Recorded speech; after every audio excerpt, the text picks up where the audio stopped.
So our next topic is LC oscillations. So if we take an inductor L, a capacitor of capacity C, along with two keys K and K1 and a battery, and we arrange all these elements as shown in this circuit diagram.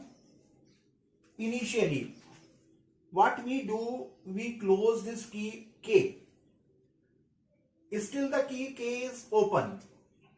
So what this battery will do, when we have closed this key, this battery will charge the capacitor.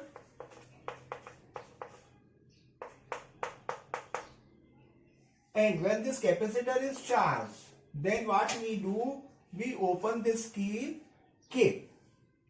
So key K now is open and key K1 is now closed.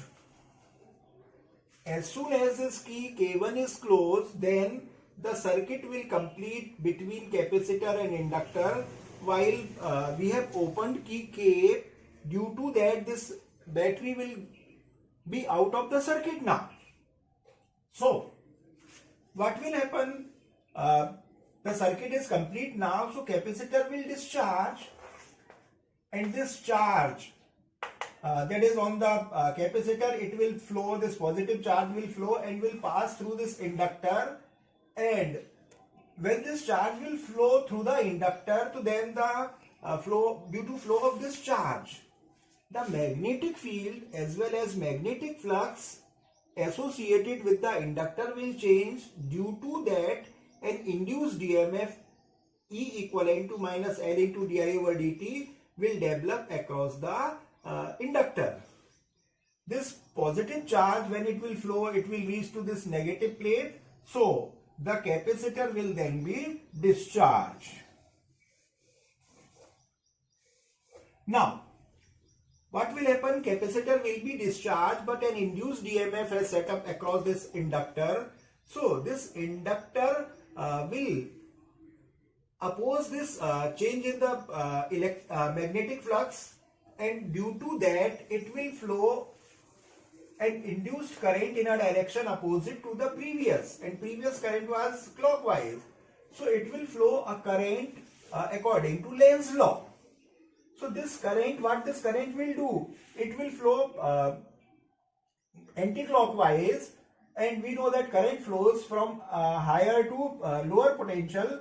So due to this flow of current, this left plate of the capacitor now will be negatively charged, and the right plate will now be positively charged.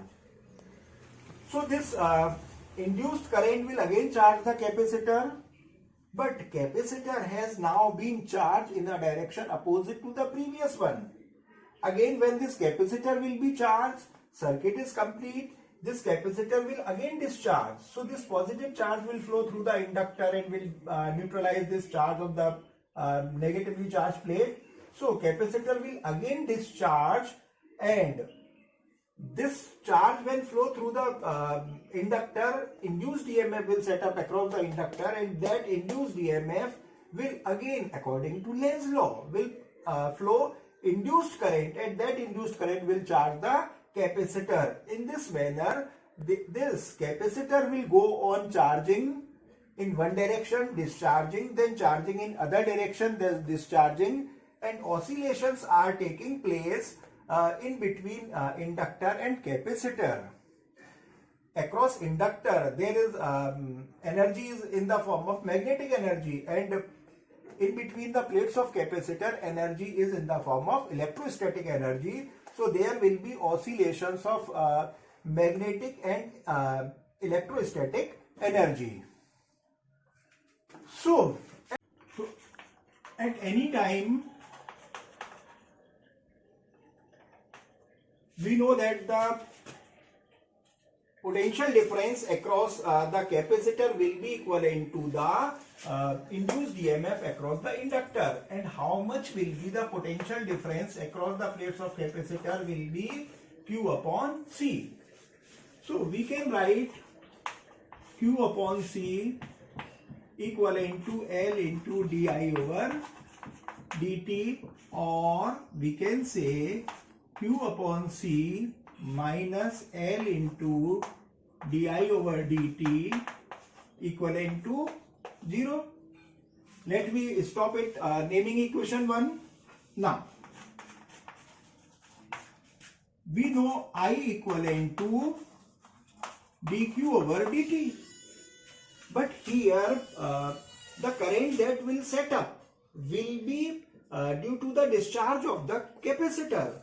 So this increase in the current will be at the cost of decrease in the charge on the plates of the capacitor. So I equivalent to here minus dq over dt.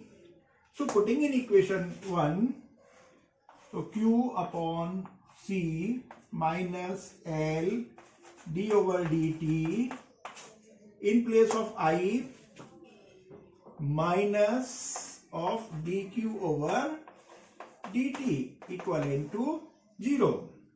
Minus minus will make, so Q upon C minus minus will make plus L into d2q over dt square equivalent to 0, or dividing this whole expression by L, so Q upon LC plus d2q upon d2 square equivalent to 0, or we can write it as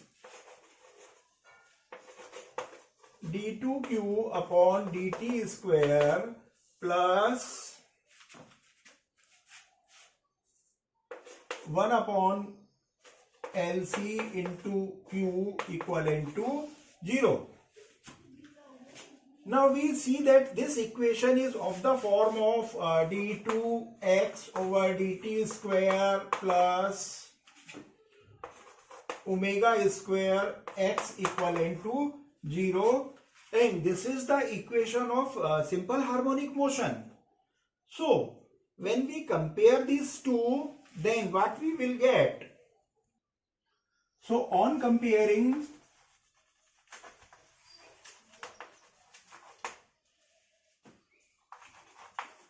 omega square equivalent to 1 upon LC, or we can say omega equivalent to 1 upon root LC. Now we know that omega equivalent to 2 pi nu equivalent to 1 upon root LC, or from here we get nu equivalent to 1 upon 2 pi under root LC. So this is the expression for the frequency of oscillation of electric and magnetic fields in between the inductor and capacitor. So this is the expression for the frequency of oscillation of a LC circuit.